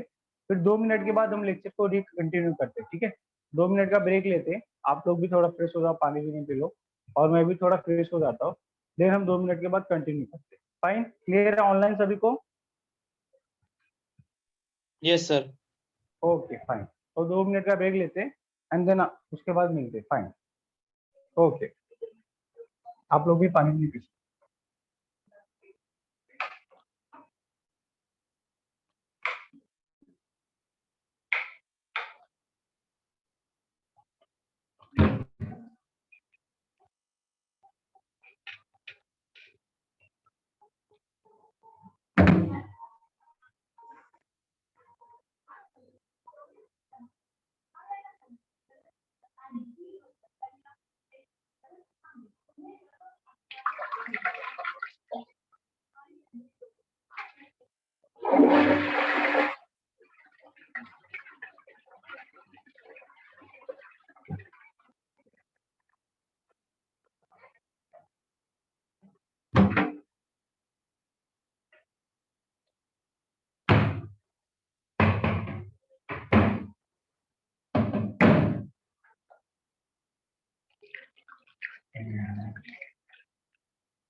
ऑनलाइन सभी को लेक्चर समझ में आ रहा है, कंसेप्ट समझ में आ रहे हैं, जो मैं आपको समझाने की कोशिश कर रहा हूँ यस सर। समझ में आ रहे हैं? ओके। ऑफलाइन जो भी लोग हैं, मानना पड़ेगा बाद में, ठीक है। समझ में आ रहे हैं आप लोगों को कंसेप्ट? समझ में आ रहे हैं? अंडरस्टैंड हो रहा है? लेक्चर बोर तो नहीं लग रहा है कि सर बहुत पका रहे हो सर? एक तो वैसा दिमाग खराब है, है ना, मारने की बात आप ही कर रही है, ऐसा तो बोर को नहीं हो रहा है ना, कंसेप्ट सारे समझ। तीसरी स्कीम पढ़ते हैं। अभी तक हमने 2 स्कीम पढ़ी है, कौन सी? डिगी सक्षम और एनडीएमएच, नेशनल डिजिटल हेल्थ मिशन। डिगी सक्षम क्या कर रही थी? यूथ को इंपावर कर रही थी। ये क्या कर रही है? इंडिया के हर पीपल्स को इंपावर कर रही है by giving health card, national health card. ठीक है, अब तीसरी स्कीम को, तीसरी स्कीम है, स्कीम नहीं है एक्चुअली, पूरा कंसेप्ट है, लेकिन आप इसके अंदर बहुत कुछ सीखने को मिलेगा।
इंडिया मत बनाए, वो मेरे एक्सप्रेशन के लिए।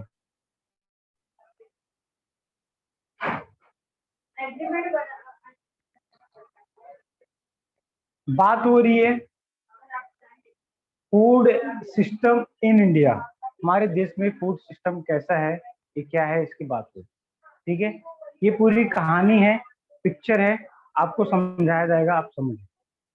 राइटिंग चाहिए तो फटाफट 2 मिनट में कर लो और फिर आगे बढ़ो।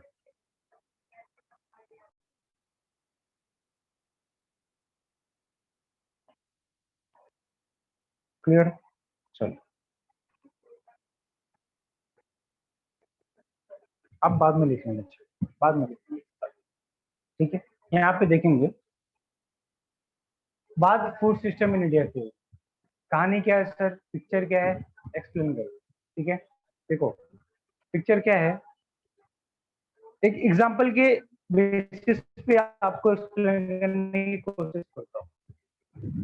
आपके घर की जो एक्सपेंडिचर है, जो खर्चा है, वो 100 रुपए है। आपके घर का महीने का खर्चा 100 रुपए है, उसी में दूध आता है, उसी में राइस, उसी में किचन का काम हो जाता है, उसी में गैस वाले का, दूध वाले का, पेपर वाले का, सबका काम मिला के 100 रुपए में होता है। और आप कमा रहे हैं 150 रुपए, घर का खर्चा 100 रुपए है, आप कमा रहे 150 रुपए, बट आपके खर्चे से ज्यादा आप कमा रहे हैं।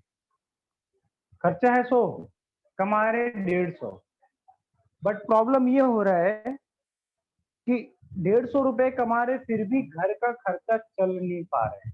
महीने आते आते लास्ट में आपके घर, आप किसी न किसी से पैसे उधार मांग रहे हैं, कहीं न कहीं से दोस्त यार पे पैसे ले रहे हैं, क्योंकि 150 रुपए भी आपको चलाने में कम पड़ रहे हैं। अब ये सुन के थोड़ा अजीब सा ही लगेगा ना, कि घर का खर्चा 150 रुपए है, आप कमा रहे हैं 100 रुपए है, आप कमा रहे हैं 150, तो यार आपके पास तो घर का खर्चा चला के 50 रुपए बचना भी चाहिए, लेकिन वो बच नहीं पा रहे हैं। इसी 150 को आप ऐसा पकड़ सकते हैं कि घर का आप कमा रहे 15,000, घर का खर्चा 10,000, फिर भी आप 15,000 कमा के भी 10,000 का घर का खर्चा नहीं चला पा रहे, और किसी और से 5,000 भी ले रहे, तो ये कहीं ना कहीं प्रॉब्लम है। प्रॉब्लम है ना, प्रॉब्लम है कि नहीं है? प्रॉब्लम कहाँ पे है? प्रॉब्लम आपके मनी मैनेजमेंट में है। ऐसा है कि नहीं? आपके मनी मैनेजमेंट में प्रॉब्लम है ना। आप 15,000 कमा रहे हैं, 10,000 आपके घर का खर्चा है, लेकिन आप नहीं मैनेज कर पा रहे। सब क्यों? क्योंकि जिस दिन आपको पगार मिली ना, उस दिन आप मैकडोनल्ड्स में घुसे भाई, और मैकडोनल्ड्स में घुसे ना तो आप 150 रुपए का पिज्जा खाते हैं, और जब तक आपके पास पैसा था तो आपने आजू बाजू कहीं देखा ही नहीं, आप सीधा मैकडोनल्ड्स ही जाते थे। अब मैकडोनल्ड्स जाएंगे तो 150-200 खर्चा करके आएंगे, अब वो ऐसा कब तक चलेगा? 15 तारीख आते आते, 20 तारीख आते आते पैसा खत्म हो गया, और फिर से आ गई गरीबी, और फिर दोस्तों से मांगना चालू किया। उससे बेटर ऑप्शन ये था कि चलो यार मैकडोनल्ड्स में हफ्ते में एक बार जाएंगे, लेकिन नॉर्मली अगर भूख लगी तो बाहर की वड़ा पाव से भी काम चल सकता है। मैकडोनल्ड्स में जाके भी वही वड़ा पाव मिलता है, इसमें कोई बुराई नहीं है, बस अच्छा खासा टेबल मिल जाता है तो हम थोड़े अमीर फील करते हैं थोड़ी टाइम के लिए, बाकी होता कुछ नहीं। वड़ा पाव टपरी का ही अच्छा लगता है, इसमें कोई बुराई नहीं है, और टपरी का ही वड़ा पाव अच्छा लगता है। लेकिन मैकडोनल्ड्स जाते हैं क्योंकि थोड़ा फील होता है ना कि वी आर लाइक समथिंग, चलो ठीक है जाओ, लेकिन अगर मैनेजमेंट नहीं हो पा रहा तो मत, है ना। वो पर्सन को क्या करना चाहिए कि भाई नॉर्मली अपना बेसिक 30-30 रुपए बाहर से खा लेना चाहिए था, भूख लगी तो बाहर से भी वड़ा पाव लेके खा सकता था। और मैकडोनल्ड्स जाना था तो कभी वीक में एक बार जाए, तो वीक में एक बार 150 रुपए खर्चा करता तो चल रहा। प्रॉब्लम कहाँ पे आई उसके, मनी मैनेजमेंट में, है ना। तो मनी को मैनेज नहीं कर पा रहा है इसलिए प्रॉब्लम है। मैनेज हो जाता था अगर वो छोटा कम कम खर्चा करता तो मैनेज हो सकता था, लेकिन वो नहीं। सेम प्रॉब्लम भारत सरकार की है फूड सिस्टम में, समझे। एग्जाम्पल के तौर पे भारत सरकार की जो रिक्वायरमेंट है राइस की वो 100 केजी है एक साल की, और भारत का किसान प्रोड्यूस कर रहा है 150 केजी।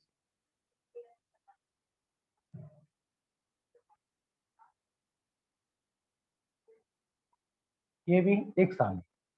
अब आप बात को समझे, देश की जो जरूरत है वो 100 केजी की है एक साल में, और देश की किसान प्रोड्यूस कितना कर रहा है, 150 केजी। तो जरूरत से ज्यादा हम प्रोड्यूस कर रहे हैं, तो हमारे देश में फिर कोई भूखा नहीं रहना चाहिए, हमारे देश में कोई गरीब नहीं सोना चाहिए भूखा, है ना। हमारे देश में हंगर तो होना ही नहीं चाहिए, नहीं ना, है ना। लेकिन है, होना नहीं चाहिए, लेकिन फिर भी देश में हंगर है, देश में माल न्यूट्रिशन है, देश में स्टंटिंग है, देश में डी ग्रोथ भी है। पिक्चर बड़ी है, समझेंगे, इंपॉर्टेंट कंसेप्ट है। अब देश में भी ये प्रॉब्लम क्यों है कि 100 किलो हमारी जरूरत है, लेकिन 150 किलो प्रोड्यूस करके भी हम लोगों की, अपने लोगों की जरूरत पूरी नहीं कर पा रहे। फिर से प्रॉब्लम कहाँ पे है, प्रॉब्लम कहाँ पे है, मैनेजमेंट में ही प्रॉब्लम है ना। भारत सरकार की मैनेजमेंट में प्रॉब्लम है, क्योंकि जितना जरूरत है उससे ज्यादा तो हम प्रोड्यूस कर रहे हैं, लेकिन लोगों को दे नहीं पा रहे, तो भारत सरकार की मैनेजमेंट में प्रॉब्लम है। उस मैनेजमेंट प्रॉब्लम की वजह से देश में गरीबी है, देश में माल न्यूट्रिशन है, लोगों को खाना मिल नहीं पा रहा है, देश में स्टंटिंग है, डिग्रोथ है। स्टंटिंग मतलब होता है बच्चे की हाइट ना बढ़ना, जो बच्चा होता है उसकी हाइट ना बढ़ना। डिग्रोथ है, डिग्रोथ होता है कि वो बच्चे का ग्रोथ नहीं होना, मतलब जो बच्चा पैदा हुआ उसका ग्रोथ नहीं होता है, तो उसकी हाइट ना बढ़ना, उसका ग्रोथ, दिमाग का ग्रोथ ना होना, माइग्रेशन की प्रॉब्लम होना, ये सब प्रॉब्लम है। पूरी कहानी को समझें। जो बच्चा पैदा हुआ है उसका डी ग्रोथ न होने का रीजन वो बच्चा नहीं, या उसका स्टंटिंग या उसका हाइट कम होने का रीजन वो बच्चा नहीं है, रीजन वो माँ है। वो माँ कैसे है, जनरल साइंस है, आपके हमारे घर की कहानी है। जब बच्चा पैदा होता है तो उसको कम से कम 1 साल तक माँ का दूध पीना चाहिए, मिनिमम 1 ईयर तो माँ का दूध। क्यों, क्योंकि माँ का दूध उसके हेल्थ के लिए बहुत अच्छा है ना? लेकिन आजकल की मम्मी बहुत मॉडर्न है, मम्मी आजकल पिज्जा बर्गर खाती है, तो पिज्जा बर्गर खाने से मम्मी का दूध तो बनने से नहीं। मम्मी का दूध तब बनेगा जब मम्मी फ्रूट्स खाए, मम्मी वेजिटेबल्स खाए, मम्मी हरी सब्जियां खाए, तो दूध बनेगा। वो दूध जब बच्चा पिएगा तो बच्चे का विकास होगा। और आजकल की मम्मी का दूध बनता है, और फिर मम्मी उसके लिए फिर सप्लीमेंट क्या करती है, बाहर के पॉलीथीन का दूध आता है। अब बाहर के पॉलीथीन का जो दूध आता है ना, वो पूरा उसका मलाई नहीं,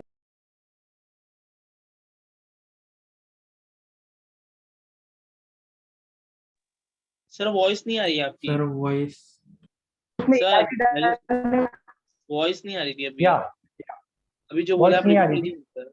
यस सर, अब आ अभी रही आ है, रही है। Yes sir. अब आ रही, ओके यस फाइन। सर। तो बात ये है कि उस जो दूध फिल्टर आउट करके आप बाहर का दूध पिला रहे हैं अपने बच्चे को, वो दूध किसी काम का नहीं है। वो दूध पी के आपके बच्चे का ग्रोथ रुक जाएगा, डी ग्रोथ हो जाएगा, आपके बच्चे को स्टंटिंग हो सकता है। और ये सरकार, हमारी भारत सरकार आज के यूथ में फेस कर रही है। तो ये प्रॉब्लम क्यों है? क्योंकि मम्मी को न्यूट्रिशन नहीं मिल पा रहा। अब जैसे सिंपल सी बात है कि अगर आप मुंबई में रह रहे हैं तो चलो मैंने मान लिया मुंबई की मम्मी मॉडर्न है, लेकिन गांव की मम्मी तो मॉडर्न नहीं है ना। गांव की मम्मी को तो फूड मिलना चाहिए था। तो गलती उसमें मम्मी की भी नहीं, गलती है सरकार की कि गांव की उस गरीब को सरकार खाना नहीं दे पा रही है, उसको पौष्टिक आहार नहीं दे पा रही है ना। क्योंकि मुंबई की मम्मी मॉडर्न है, मुंबई की मम्मी के पास पैसा है, तो मुंबई की मदर ठीक है, समझ सकते हैं। लेकिन गांव की माताएं, गांव की बहनों के पास तो इतना पैसा नहीं होता है, तो उनको तो सरकार पैसा देना चाहिए ना, उनको तो पौष्टिक आहार देना चाहिए। तो फिर अगर उनको पौष्टिक आहार मिलता, वो बच्चे माँ का दूध पीते, तो बच्चे मजबूत बनते कि नहीं बनते? यहाँ पे एक छोटा सा बात है, मेरी माँ कभी कभी मुझे कहती है कि मैंने आपको अपना 3 साल मैंने दूध पिलाया आपको, शायद इसलिए आप इतने स्मार्ट और इतने ब्रिलियंट हो गए। तो मैं कभी कभी बोलता, हाँ मम्मी, शायद ये रीजन हो सकता है। मम्मी बोलती थी आपको कभी बाहर का दूध पिलाते थे ना, तो आप दूसरी भाषा में बोलते थे, नहीं मम्मी ये बाहर का है। तो वो कहती कि बेटा मैंने आपको 3 साल तक अपना दूध पिलाया। तो उस टाइम पे जमाना अलग था, सोसाइटी इतनी मॉडर्न नहीं थी, तो उस टाइम पे दूध बनता भी था माताओं को, बट आजकल ऐसा नहीं होता है। बट गाँव में तो ये सिचुएशन नहीं होनी चाहिए, क्योंकि गाँव में तो मॉडर्निटी अभी भी उतनी नहीं है, लेकिन गाँव में भी ये प्रॉब्लम है। ये प्रॉब्लम की वजह से मैंने पहले क्या बताया, बच्चे का ग्रोथ ना होना मम्मी का प्रॉब्लम है। लेकिन मैं फिर बोल रहा हूँ, वो मम्मी का भी प्रॉब्लम नहीं है, वो प्रॉब्लम किसकी है? सरकार की प्रॉब्लम है, गवर्नमेंट की प्रॉब्लम है। क्योंकि गांव की मम्मी को सरकार पौष्टिक आहार नहीं दे पाई। बात समझ में आई? प्रॉब्लम समझ में आई? ये बात समझ में आई? यहाँ तक समझ में आया ऑनलाइन सभी को? Yes sir. Okay okay. लेकिन ऐसा नहीं है कि भारत सरकार ने कुछ काम नहीं किए। भारत सरकार ने काम किया है। क्या किया है? Like mid day meal open किए, like public distribution system open किया है। प्रॉब्लम आपको समझ में आई? ये सब प्रॉब्लम्स। अब मैं बात सॉल्यूशन के बारे में। सॉल्यूशन दिया है भारत सरकार ने, लेकिन वो अप टू द मार्क नहीं, मतलब जितने की जरूरत है वहां तक पहुंच नहीं पा रहे हैं। अब इसमें किसी सरकार को ब्लेम भी नहीं कर सकते। जैसे एक पुरानी बात होती है ना, हम कहते हैं ना कि यार, हाँ, अगर घर में 4 लोग होते, जैसे कि आपका एक छोटी सी फैमिली है, आप 2-3 भाई होंगे, आपकी मम्मी पापा होंगे, लेकिन फिर भी घर में छोटे मोटे झगड़े, छोटी मोटी नोक झोंक, भाई बहन से लड़ाई झगड़े होते ही रहते हैं। वो कहते हैं ना कि जहाँ पे बर्तन होते हैं वहां पे खटखट खटकने तो होती है। तो आपका एक छोटा सा परिवार है जिसमें हल्ले झगड़े होते रहते हैं, तो ये तो भाई भारत देश है ना, ये कितना बड़ा परिवार है ना। India is a whole country as a family for the government of India, right. इतने बड़े परिवार में गलतियां तो होती रहेंगी, थोड़ी बहुत कमियां तो रहेंगी, लेकिन उस कमियों को इग्नोर करना, ऐसी बात मैं नहीं कह रहा हूँ कि इग्नोर कर देना है कि कमियां होती रहे, नहीं, सुधार किया जा रहा है और सुधार हो भी रहा है, लेकिन धीरे धीरे। ठीक है, तो भारत सरकार ने सुधार किया। क्या सुधार किया? Mid day meal like public distribution system लाया। अब ये क्या है सर, देखेंगे, ध्यान से सुनेंगे सभी, क्योंकि मैं ये पूछने वाला हूँ सब कुछ। ठीक है, तो ध्यान से सुनेंगे।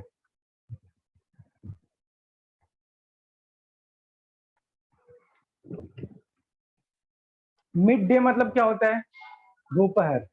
मील मतलब होता है खाना। तो यहाँ पे बात क्या हो रही है?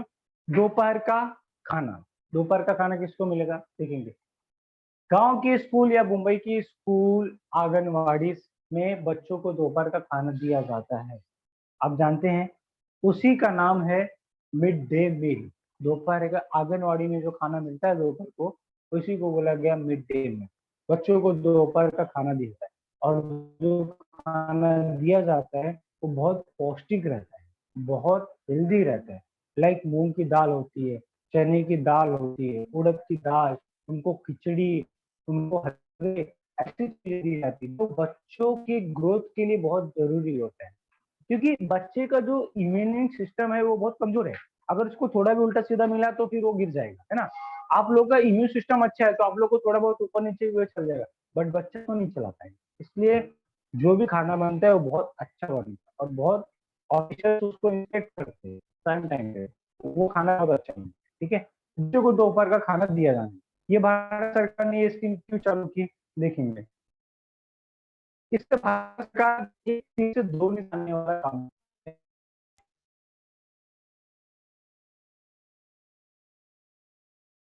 स्कूलिंग की सर आपकी आवाज नहीं आ रही है। ओके, अब आ रही है? Yes sir. अब ओके, थोड़ा बहुत इश्यू होते रहता है, थोड़ा बहुत इश्यू होते रहता है, जस्ट वेट ना। अच्छा अच्छा डन गो। ओके, कभी कभी थोड़ा इश्यू होते रहता है, आप समझ लीजिए। तो अब यहाँ पे क्या होगा, गांव में स्कूलिंग में बच्चों को प्रमोट नहीं कर, तो अब ये दोपहर का खाना मिलेगा तो आपले काका आपले आजोबा ते सांगणार ना आपल्या मुलाला, या रे दुपारचं जेवण तरी करून ये, ते आपण अभ्यासाच्या तर नंतर बघू, पण दुपारचं जेवण तरी करून ये, है ना, ऐसा होगा। अब जो बच्चा रोज आएगा जाएगा, एक दिन नहीं दो दिन नहीं लेकिन 10 दिन में उसको कभी ना कभी तो फील होगा कि यार मास्टर तो रोज कुछ ना कुछ पढ़ाते रहते, चलो पढ़ भी लेता हूँ। उसका मन लग जाएगा कि नहीं लग जाएगा, है ना। एक दिन में नहीं लगेगा, मैं मानता हूँ, 5 दिन में नहीं लगेगा, लेकिन 10 दिन में जब वो अपने आने जाने की, उसकी स्कूल आने जाने की हैबिट बनेगी, जब हैबिट बनेगी तो उसका एक दिन मन करेगा, अपने दोस्तों को देखेगा, उसका भी मन करेगा ना मैं पढ़ाई करूंगी, नहीं करूँ, मन करेगा, पढ़ने का मन करेगा। जब वो बच्चा पढ़ने लगेगा तो शायद उसके दादा, उसके पापा बोले चल तू अभ्यास कर, तू तुला अभ्यासच कर बाबा, ठीक है, हे शेतकरीचे काम मी सोडत तो अभ्यास कर, है ना। अब उससे क्या हुआ, वो बच्चा रोज आएगा जाएगा, खाना खाएगा हेल्थी, उसका ग्रोथ होते रहेगा, बॉडी का ग्रोथ होते रहेगा, पहला काम हो जाएगा। दूसरा काम, आने जाने से उसका स्कूलिंग की हैबिट बन गई और वो पढ़ाई भी करने लगा, और वही बच्चा आगे जाके देश का रिसोर्स बन जाएगा। जब वो पढ़ लिख के डॉक्टर इंजीनियर बनेगा तो वो लोग देश के काम में आएगा, क्योंकि वो कमाएगा, उससे देश की इकोनॉमी को बढ़ेगा। बात समझ में आई? मिड डे मील का पूरा कंसेप्ट समझ में आ गया? सिंपल आसान भाषा में मैं आपको लेके जा रहा हूँ, टेक्निकल तो मैं बिल्कुल नहीं जा रहा हूँ, क्योंकि टेक्निकल जाऊंगा तो बहुत डिफिकल्ट हो जाएगा। एकदम आसान सिंपल लैंग्वेज में समझा, आप समझ में आ रहा है? ठीक है, ऑनलाइन ये बात क्लियर है? फटाफट बोलेंगे। Yes sir. ओके, तो ये बात क्लियर हो गई। अब दूसरे में आते हैं, पब्लिक डिस्ट्रीब्यूशन सिस्टम। अब ये क्या है सर? देखो, ये इसी को कहा गया राशन कार्ड सिस्टम, इसी को कहते हैं राशन कार्ड सिस्टम। अभी आप देखेंगे यहाँ पे बच्चों के लिए, बच्चों के पौष्टिक आहार की बात की, यहाँ पे परिवार के आहार की बात की गई। अब बच्चों को तो खाना मिल गया, लेकिन परिवार में तो सिर्फ बच्चा ही नहीं है ना, बुजुर्ग भी है, दादा है, आत्या है, आजोबा है, त्यांच्या पण उनके लिए भी हमें कुछ सोचना है ना, त्यांच्या म्हणजे उनके लिए भी हमें कुछ करना है, तो उनके लिए हम कैसे करेंगे? उसके लिए भारत सरकार ने राशन कार्ड सिस्टम ओपन किया। राशन कार्ड सिस्टम ओपन किया, कैसे ओपन किया देखेंगे। भारत सरकार ने, यहाँ पे देखेंगे सभी, लिख लेंगे। भारत सरकार ने राशन कार्ड गांव विलेज एरिया वाइज में राशन कार्ड सिस्टम खोला, राशन कार्ड सिस्टम खोला गया। आपने देखा होगा राशन कार्ड के पीछे सभी के नाम होते हैं कि फैमिली में कितने मेंबर, और उसी नाम के बेसिस पे आपको राशन मिलता है। लाइक अगर कोई 5 लोग हैं तो उनको अगर एक पर्सन के पीछे 3 किलो मिलता है तो 5 लोगों को 15 किलो मिलेगा, और कोई 7 है तो उनको 21 मिलेगा, राइट? ऐसा मतलब जरूरत के हिसाब से सरकार उनको राशन प्रोवाइड करती है, ठीक है। और वो ration as a family whole होता है, उसमें मम्मी पापा सभी के लिए खाना होता है, और वो बहुत सस्ता भी होता है। 2 रुपए किलो 3 रुपए किलो होता है, आप जानते हैं। 3 रुपए किलो दाल होती है, 2 रुपए किलो गेहूं होता है, दाल, और 3 रुपए किलो राइस होता है, जो भी होता होगा। और उसके साथ सप्लीमेंट हो जाती है, कभी कभी दाल मिलती है, कभी कभी शाकर मिलता है, कभी कभी चना मिलता है, इसमें एक्सेप्शन होता है। बाकी गेहूं और राइस तो सेम सभी को मिलता है। बात सही है? ओके। अब उससे क्या हो रहा है, देखो, मुंबई के आदमी को शायद 2 रुपए का गेहूं 3 रुपए का चावल शायद ना अच्छा लगे, लेकिन गांव के इंसान के लिए तो बासमती का काम करेगा ना, क्योंकि उसके लिए तो वो भी बहुत बड़ी बात है। और जरूरत तो गांव के लोगों को है। मुंबई में रहने वाले इंसान तो अपने आप में कैपेबल है ना। आप लोग कैपेबल है तभी यहाँ पे बैठे हैं, अच्छी खासी एसी में बैठे होंगे या फर्स्ट क्लास चेयर पे बैठ के क्लास ले रहे। दिस शोज की you are capable means your family is capable to deliver here, है ना। लेकिन गांव का बच्चा तो शायद नहीं कैपेबल होगा, उसके लिए 2 रुपए की गेहूं 2 रुपए का चावल उनके परिवार के लिए भी बहुत बड़ी बात होगी। और भारत सरकार का काम यही है, क्यों, कि गांव के लोगों को इम्पावर करना। क्यों? क्योंकि आज भी भारत गांव में बसता है, आज भी भारत गांव में ही सजता है, आज भी असली भारत गांव में ही दिखता है। तो सर सिटी के लोग क्या, सिटी के लोग यार देखो, अगर 1.4 बिलियन पीपल कंट्री है ना, तो सिटी में सिर्फ 40 करोड़ है, 100 करोड़ लोग गांव में ही रहते। तो भारत आज भी, आपको अगर भारत को देखना है, भारत को समझना है, तो आपको गांव में ही जाना पड़ेगा, आपको गांव में ही जाके उनकी बातों को, और असली भारत गांव में है। मुझे आपको कभी अगर कभी मौका मिले तो आप अपने गांव जाएं, आप जाते होंगे इसलिए, आप कभी अदर अदर स्टेट में जाएं, तो आपको रियलिटी मालूम पड़ेगी कि यार भारत वाकई यहाँ है। सिटी में तो एक कॉमन लाइफ होती है यार, उसमें कुछ इतना बड़ी बात नहीं है। गाँव की लाइफ कभी आप जाके देखिए, कितनी नेचुरल ब्यूटी होती है, कितना अच्छा खाना पीना रहता है, राइट। ये पीडीएफ सिस्टम से गांव के लोग बहुत इंपॉर्टेंट होंगे, और सिटी के लोगों को भी ये चीजें अच्छी लगती है। गांव सिटी का भी बंदा राशन कार्ड का चीजें खाता है और लेता है, ठीक है। ये भारत सरकार ने ये काम किया, ये पीडीएफ सिस्टम ओपन कर दिया, तो लोगों को राशन कार्ड मिलने लगा, और लोग अपना जो भी है उनको सस्ते मिलने लगा, और लोगों के घर का ration card you can say सस्ते में उनका किचन का जो बजट था वो होने लगा। यहाँ से क्या हुआ, बच्चों को इम्पावर किया गया, और यहाँ से पूरी फैमिली को राशन कार्ड के थ्रू इम्पावर किया गया। ये दोनों स्कीम भारत सरकार ने फूड सिस्टम को सप्लाई मैनेजमेंट में प्रॉब्लम ना हो उसके लिए लाई। स्कीम क्या है मैंने आपको बता दी, फूड सिस्टम का प्रॉब्लम क्या है मैंने आपको बता दी, उस प्रॉब्लम से प्रॉब्लम भी क्या हो रही मैंने आपको बता दिया। बच्चे का डी ग्रोथ क्यों हो रहा है, मम्मी की वजह से। मम्मी का डी ग्रोथ क्यों हो रहा है, सरकार की वजह से, क्योंकि मम्मी भी तो इसी देश की तो फैमिली मेंबर है, उसकी देखभाल कौन करेगा, सरकार करेगी। अभी आप मुझसे पूछ सकते कि सर आप सरकार सरकार की बात करें, सरकार का काम थोड़ी है कि हर एक का संभालना, नहीं, सरकार का काम है हर एक का संभालना। Yes, this is the duty of government to protect everyone, to protect everyone's equality, उनकी जस्टिस, उनके राइट्स को प्रोटेक्ट करिए, भारत सरकार का कर्तव्य है। यदि आप पॉलिटी पढ़ेंगे तो आपको वहाँ पे डायरेक्टली मिलता है, ठीक है। सिंपल से तौर पे आपके एरिया में आग लग जाएगी, तो भारत सरकार कभी, या जो फायर ब्रिगेड आता है, वो ये ऐसा बोलता है क्या, पहले पैसा दो फिर बुझाऊंगा, ऐसा बोलता है क्या? वो बुझाने का काम करके जाता है, और उसके लिए कोई पैसा मांगता है? नहीं मांगता है। क्यों? क्योंकि वो सरकार की अथॉरिटी है आपको प्रोटेक्शन में। हाँ, लेकिन इसका मतलब ये नहीं कि आपको बुखार हो गया तो सरकार हमको बुखार का पैसा दे, that's not the meaning.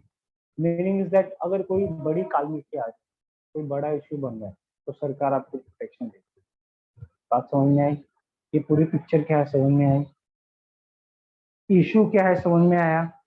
Solution क्या है समझ में आया? क्लियर है? आज के लिए हम इतना ही लेक्चर में रखेंगे, क्योंकि टाइम भी हो गया है, हमारे पास 10 मिनट ही बचा है। ये है गवर्नमेंट स्कीम्स के बारे में। हमने कितनी स्कीम्स पढ़ी है? 3 स्कीम्स पढ़ी है। तो 3 स्कीम्स मतलब 1 से 10 तक का हमारा सिलेबस स्कीम के कवर होगा। जब नेक्स्ट टाइम मिलेंगे तो फिर हम इंटरनेशनल रिलेशंस, इंटरनेशनल ऑर्गेनाइजेशंस, फिर इकोनॉमिक इश्यूज, अलग अलग चीजों को एक एक वन बाय वन देखते जाएंगे। आज फर्स्ट लेक्चर था, इसलिए हमारे पास बहुत सारी बातें थी कि लाइक सिलेबस को कैसे पढ़ना है, क्या पढ़ना है क्या नहीं पढ़ना है। नेक्स्ट टाइम जब मिलेंगे तो ये सब बातें नहीं होंगी, तो हम डायरेक्ट किसी भी एक टॉपिक के ऊपर हम डायरेक्टली स्टार्ट कर सकते हैं। क्लियर है? समझ में आ रहा है? अंडरस्टैंड हो रहा है? ऑनलाइन वाले भी बताएंगे, समझ में आ रहा है आप लोगों को? Yes sir. ओके, तो आज के लेक्चर को हम यहीं पे स्टॉप करेंगे, और फ्यूचर में जब भी मिलेंगे नेक्स्ट लेक्चर को ऑन सेम डे, तो हम आगे कंटिन्यू करेंगे, ठीक है। लेक्चर यहाँ पे क्लोज होता है, लेकिन पढ़ाई क्लोज नहीं होती, क्योंकि मैंने आपको बताया I will ask some question and answer, Q&A session रखते हैं 2-4 मिनट का, और मैं आपसे पूछना चाहूंगा कि हमने क्या पढ़ा है, वो हम पूछेंगे, ठीक है। आई विल आस्क कि मैंने आपको क्या क्या पढ़ा है, सो दैट मुझे पता तो चले कि बच्चे हमारे पढ़ रहे हैं कि नहीं पढ़ रहे हैं, स्टूडेंट्स कैसा पढ़ रहे हैं, तो लेक्चर का फीडबैक तो पता चलना चाहिए।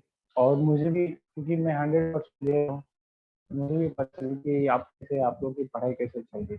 तो जो ऑफलाइन में है वो बुक क्लोज कर लेंगे, जो ऑनलाइन में है अगर वो भी स्क्रीनशॉट वगैरह कुछ हमारे रहेंगे तो क्लोज कर लेंगे। मैं आपसे कुछ क्वेश्चन आंसर करता हूँ, आप प्लीज मुझे इसका रिप्लाई देंगे, एंड आई विल सपोर्ट, ठीक है। कुछ भी प्रॉब्लम है मैं आपको जस्ट इसको रब कर देता हूँ। नहीं तो ऐसा होगा कि आंसर बोर्ड पे ही है और सर क्वेश्चन यही पूछते हैं, ऐसा भी हो सकता है।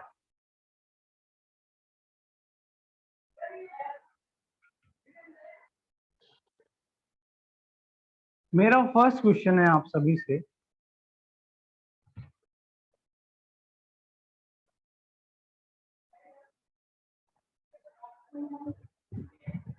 डिगी सक्षम इनिशिएटिव किस मिनिस्ट्री के अंडर आती है?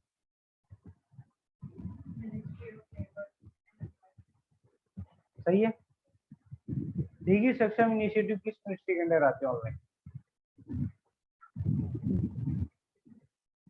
बताएंगे? I'm asking.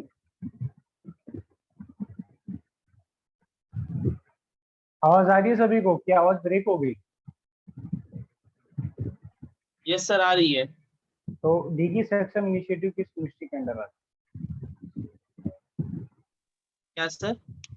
डिगी सक्षम इनिशिएटिव जो गवर्नमेंट की स्कीम है किस मिनिस्ट्री के अंडर आती है?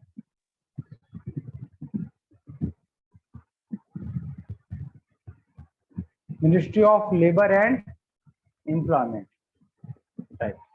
ठीक है, गुड। दूसरा क्वेश्चन है, जब भी आप कोई गवर्नमेंट की स्कीम्स को पढ़ते हैं तो उसमें दो बातों को पढ़ना रहता है, वो दो बातें कौन सी है? Objective and under ministry. Objective air under the ministry.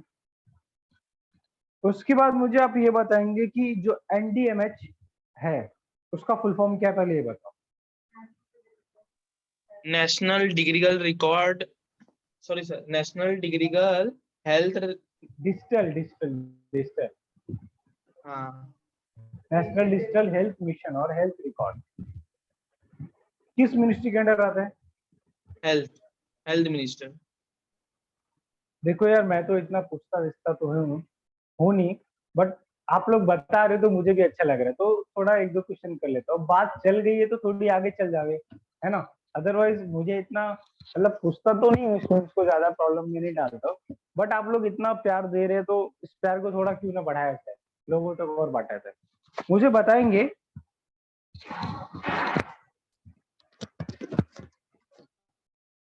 India में फूड सिस्टम का प्रॉब्लम क्या था? इन शॉर्ट प्रॉब्लम कहाँ पे है? मैनेजमेंट, मैनेजमेंट में प्रॉब्लम था। बिकॉज ऑफ मैनेजमेंट प्रॉब्लम क्या क्या इशू इंडिया फेस कर रहा है? Hunger,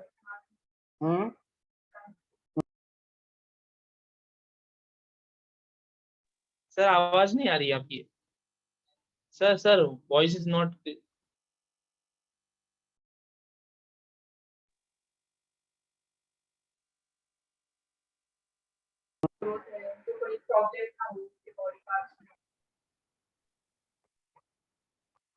okay. तो भारत सरकार ने सॉल्यूशन क्या निकाला? दो स्कीम निकाली, वैसे तो बहुत आई लेकिन दो मेन आई। पहला, ईवीएम दूसरा मशीन। ईडीएम मशीन नहीं रे, पीडीएस सिस्टम ईवीएम, है। EVM sir. EVM machine, EVM machine भी कहाँ है? पीडीएस सिस्टम है। सर दूसरा ईवीएम क्वेश्चन होगा मशीन, कि आप जब पूछ रहे थे तो हाँ उसमें आवाज नहीं आ रहा था। अच्छा, उस समय आवाज नहीं आ रहा था। Okay okay okay, fine fine fine. PDS system, PDS system क्या है? फाइन, मतलब क्या है? Ration card. और मिड डे मील का क्या कंसेप्ट है? आफ्टरनून को बच्चों को खाना मिलेगा, उससे बच्चों का हेल्थ अच्छा होगा, बच्चों का स्कूलिंग जाने की आदत भी बने। और राशन कार्ड पे क्या हो रहा है? सस्ते में बच्चों को राशन मिल रहा है, बच्चों को नहीं, परिवार को मिल रहा है, पूरी एज ए होल फैमिली। तो उससे फैमिली को भी हेल्थ, उनकी जो रिक्वायरमेंट है वो पूरी हो रही है और उनका भी अच्छी खासी लाइफ चल रही है। ठीक है गाइस, ये बातें, ये तीन स्कीम हमने पढ़ी थी, इन तीनों स्कीम के बारे में आपसे रिव्यू भी लिया। ऑफ कोर्स अच्छा लगा और आप सभी आंसर भी कर रहे हैं, तो अच्छी बात है। तो ये, और हम जब भी आगे मिलेंगे तो आगे जो भी ये लेक्चर है इसको आगे, इसकी सारी बातों को हम कंटिन्यू करेंगे। सभी को क्लियर है? ऑनलाइन? हाँ सर। यस। ठीक है, आपको लेक्चर समझ में आ रहा है? जो अंडरस्टैंडिंग, जो कंसेप्ट बताया जा रहा है समझ में आ रहे हैं?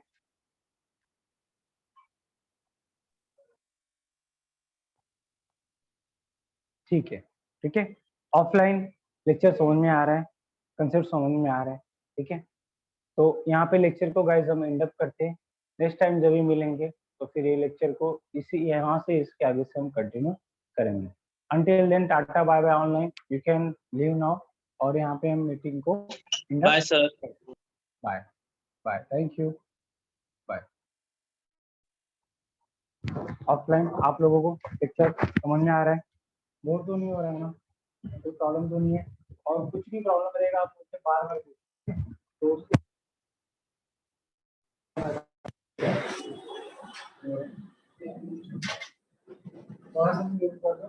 और लैपटॉप